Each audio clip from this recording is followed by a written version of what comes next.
Getting back into collecting manga after being out of it for quite a while, I've missed out on quite a few series. Now, as I got back into the hobby, I kept hearing about all these series like My Hero Academia, Fire Force, both of which I have picked up and I am enjoying. But there's something so fun about just going into a bookstore with no expectations and trying to find something that you know nothing about. So I decided I wanted to find a new manga series and go in completely blind. Something I've never heard about before, something I'd never even heard the name of before. So I went to my local manga establishment, aka Barnes & Noble. There's nothing out there. It's Barnes & Noble, Books A Million. Unfortunately, the comic shops around me don't typically have a lot of manga, so slim pickings here. So going into this little challenge for myself, I had set up 4 rules. Rule number 1, it had to be a manga I knew absolutely nothing about. If I'm going into a new series blind, I want to be completely surprised. The only thing I can go by is the little blurb on the back of the book. I can't Google it to see if it's ongoing, how many volumes there are, none of that. Rule 2, it either has to be a one-shot, or it has to be a volume 1 of a series, and it has to be in stock. I can't pick up something that seems interesting based on the title, come to find out it's volume 3 and they don't have volumes 1 or 2. Obviously, I don't want to start in the middle of a series and be more confused than my mother when she encounters a piece of technology that was manufactured after 1999. Rule 3, it has to be under $15. I'm balling on a budget over here. And rule 4, I have to treat myself to the Starbucks inside of Barnes & Noble. So join me on this journey.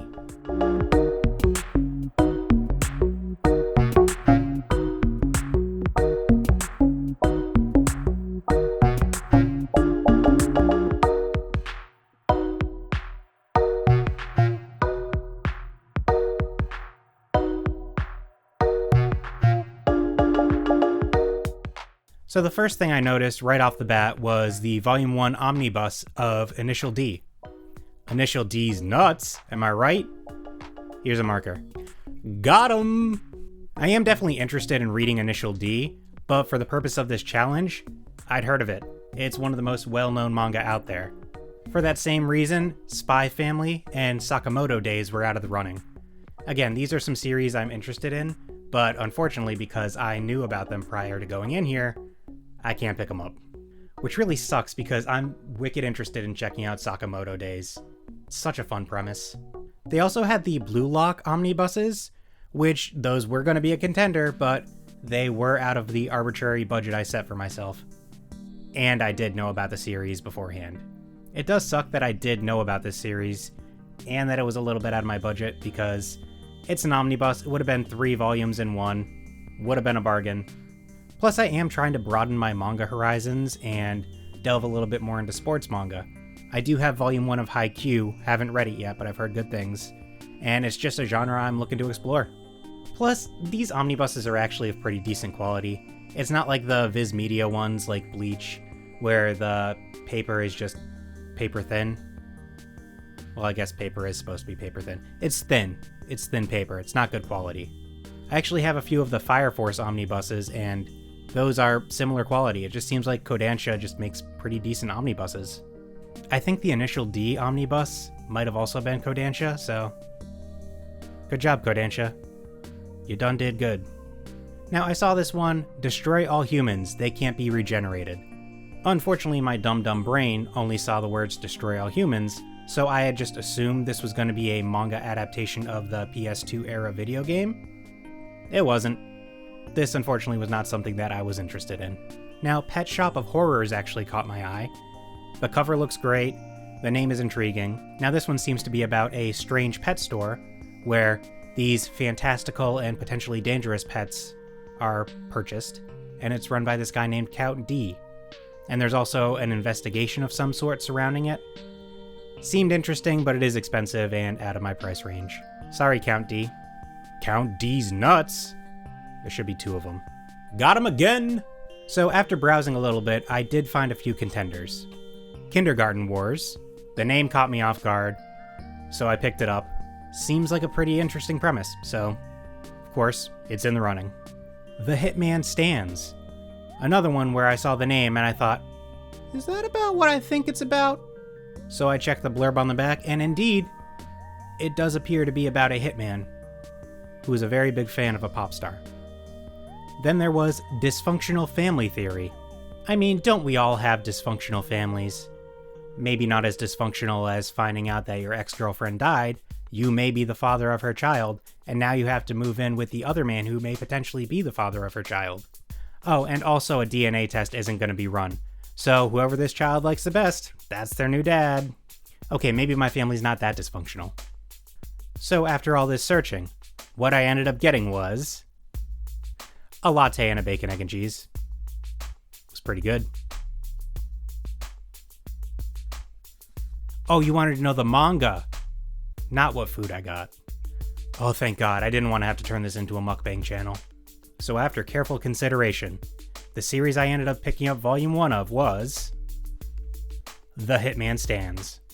So I gave it a read, and yup, the blurb on the back is pretty accurate.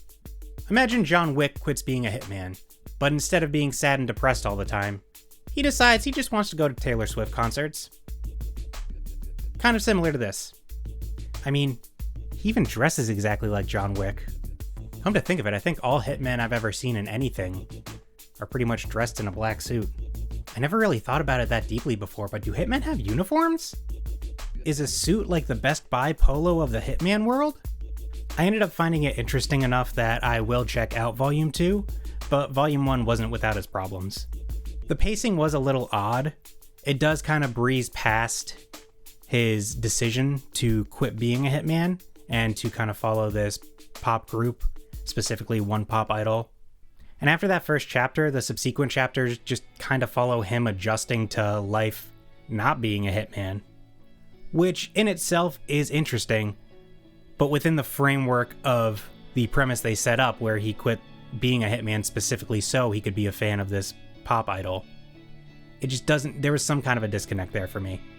It could just be that it's growing pains. You know, this is a volume 1 of a series. They could still be finding their footing, which ironically a hitman would need to have, otherwise he'd be pretty bad at his job. Or her job. It's 2026. Women can be hitmen. Hit women? You know, the first chapter did kind of seemingly execute the premise pretty well, but again, the pacing was odd. And the subsequent chapters in this volume just kind of show our protagonist, Owaru, adjusting to life as being just a normal person, not a hitman. To me, it seemed a little more slice of lifey than being this kind of solely action series I was expecting. Which, again, not a bad thing, it's just it wasn't necessarily what I expected. I will say the action scenes that we do get are actually pretty cool. But yeah, I'm gonna give Volume 2 a try. Hopefully it expands a little bit more on his past as a hitman, what's going on now in his life, where all these people that are technically his enemies see that he's out of the game. Anyways, have any of you actually checked out The Hitman Stands? What do you think? Let me know in the comments. If you made it this far, thanks for watching. Remember to like, comment, and subscribe. All that fun stuff. This is a brand new channel, so I am kind of still finding the pace of which I'm going to release videos. My goal is going to be 1 to 2 a month. And while right now my content is a little more heavily skewed towards manga, that's because that's the collection I'm starting to build up right now.